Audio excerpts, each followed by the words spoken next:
Back Gideon Davidson, if y'all wouldn't mind introducing yourself and your outlet prior to asking a question so Gideon can get to know you. We'd greatly appreciate it. Y'all can fire away when ready. I asked Coach earlier what he learned from himself over the course of the last 12 months. What have you learned from yourself? Yeah, I would say I've learned to be resilient, kind of just focus on what I can control. There's been a lot of ups and downs, but I feel like I've learned to control my emotions, control my physical ability to play football. I've kind of just really focus on myself, focus on trying to further my ability to play running back. Kind of just learn how to deal with this, ups and downs. But yeah, I just say that. Just on Saturday, expanded role against the Blue Devils. Just how did you feel getting out there and putting together what was your career day? Yeah, I would say I was a little bit nervous at the beginning, but I eventually got in the groove of things. I was really excited to get out there, show what I could do, kind of just went with the flow, stuck to my natural ability and what the coaches have taught me. It was a very, very exciting moment.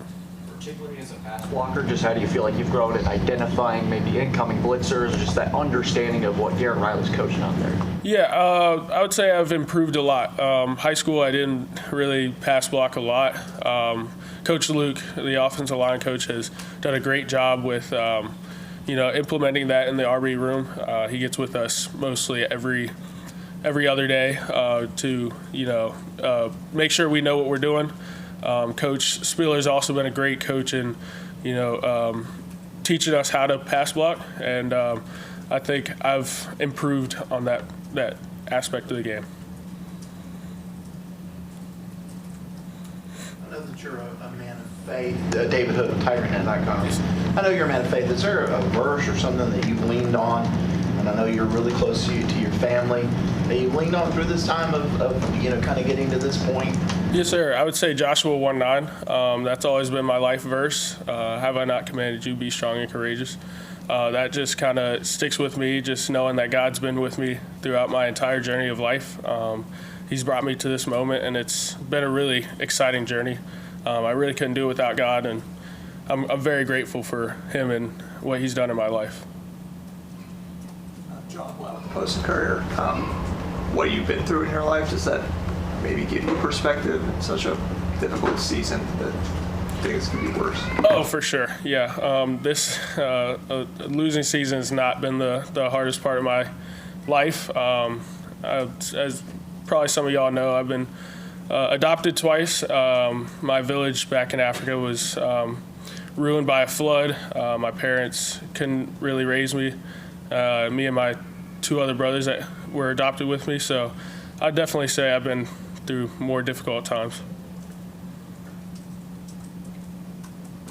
It's just as far as your transition to the college game, when did it really start to slow down for you? What do you think?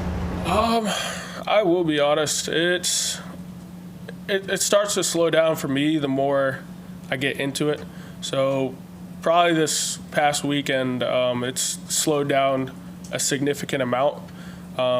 It really started to slow down. Like I could see a little bit of difference. Probably the Boston College of UNC game, the more reps I got. So I'd just say the more opportunities I got to play in the game, it's really slowed down for me. Darian Carter, Greenville News. How much has Adam Randall kind of helped you develop as a running back and get acclimated to Clemson this season? Oh, he's helped me a whole lot. I look up to Adam. He's a great guy. He's funny. He's hardworking. He just keeps his head down and does what the coaches say, and I really look up to him in that aspect. And he's a 230-pound running back, so he's got a different style. But I do look up to him in the aspect of running back, and I mean, he's just been a great mentor, a great guy to follow, and so yeah. You grew up in a soccer playing family. Was soccer one of your first loves, or how did football kind of get in there for you? Yeah, soccer has definitely been a big aspect of my life. My dad was a soccer coach for a professional team, but soccer wasn't my first love. Football became my first love when my brother played in 8th grade, and I just saw the joy and the fun he had in it, and so I wanted to give it a try. And when I did, it just kind of, felt natural to me. And so, yeah, I would say 8th grade from my brother, yeah. Somebody told me that you came on a visit here, and there was kind of a soccer goal set up, and it just looked natural for you, the kick and making it. Did you feel like you could play that game? Yeah, I mean, as some of y'all know, soccer is one of the biggest sports, or if not the biggest sport in all of the world, and Africa is very good at soccer. A lot of countries in Africa, they play a lot of soccer, and so I'd say it's natural. It's in my blood, but I just didn't feel the connection that I did to football. I guess how do you describe that connection to football? What is that? Yeah, I would say I love the physical aspect of football. I love, knocking heads and trying to get yards. I love scoring touchdowns. It's just a fun fulfillment, enjoyment in that part of football. And, yeah, I would just say that's kind of like my connection, my love, the reason why I love football.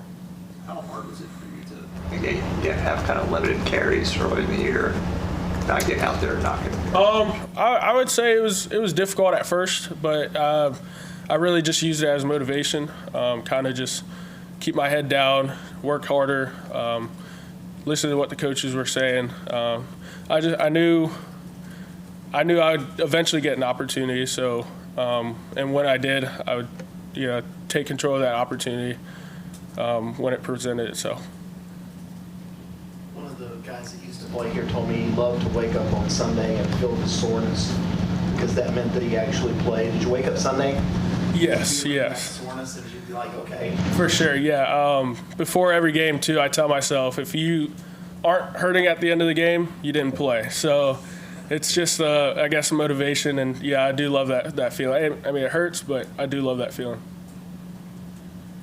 Chapel Fowler with the State. Good to meet you. Fans are really excited about you. Obviously, you're wearing a number from a really good Clemson running back. How do you kind of just deal with expectations, hype, and stuff like that, and stay focused week to week with that in mind? Yeah, I mean, I would just kind of use that as motivation. It's obviously a really famous number here at Clemson, but I would kind of I wouldn't brush it off, but I would just, focus on Gideon, kind of just trying to make Gideon known. But yeah, that number is a very great number. I love it. I love wearing it. Yeah. So how'd you even end up with it? Do you really even register with you that you were taking that number when you took it? Or? Yeah, so I wore number 8 in high school, and backtracking. In middle school, I wanted to wear number 7, but one of my teammates had taken number 7, and so I was like, I'm gonna just take the next closest number, and which was 8. And so coming into college, Adam Randall obviously had number 8, so I was like, I might take the next closest number to 8, and number 9 was open. So I did realize the weight number 9 carries, but I was excited to take it on. Where would you like to see yourself improve in these next 4 games? Yeah,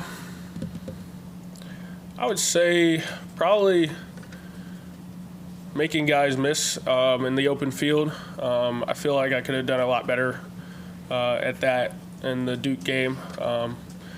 But yeah, I just feel like there's a lot kind of to improve on. I could improve on pass blocking more, running downhill more. But I would just say if I had to focus on one, it would probably be making guys miss in the open field. What do you feel like the mood is among some of the younger guys on the team? Obviously, y'all came here to win a lot of games at Clemson. This season hasn't gone as planned. But what are you learning from this season? How would you describe how that group is kind of feeling? I would feel like we're just kind of focused on being our best. With me, I'm just kind of like, obviously I'm not, happy with the results, but it's not the end of the world. I kind of look at it as an opportunity to, just improve my game. And I would say so the younger guys as well. My group, the freshman group, is feeling the same way. I hope this isn't too personal, but I know this has been a little bit of a whirlwind for you. And you took this past summer and went with your family back to Africa to meet your birth family, and then it was time to come here and get ready for the season. What was that trip like for you? And then what has it been like? This entire process of it's just kind of all run together. Yeah, it was actually, I think I want to say 2 summers ago. So it wasn't like right before I came to Clemson, but that experience was amazing. I went with my adopted parents, my adopted sister, 2 sisters actually, and my 2 biological brothers. That was one crazy experience. It was all different emotions mixed up, and it was fun. I really enjoyed getting to show them that I was a Clemson football commit, and I don't think they really understood that, but it was cool to see that I could share that with them. That was a great experience, and I've really thought about it, like going into Clemson. I thought about how I can represent my family back in Africa while I play here, and so yeah, it's been a great experience. Anybody else for Gideon? All right, Gideon, thank you for your time. Awesome, Really thank you. appreciate it.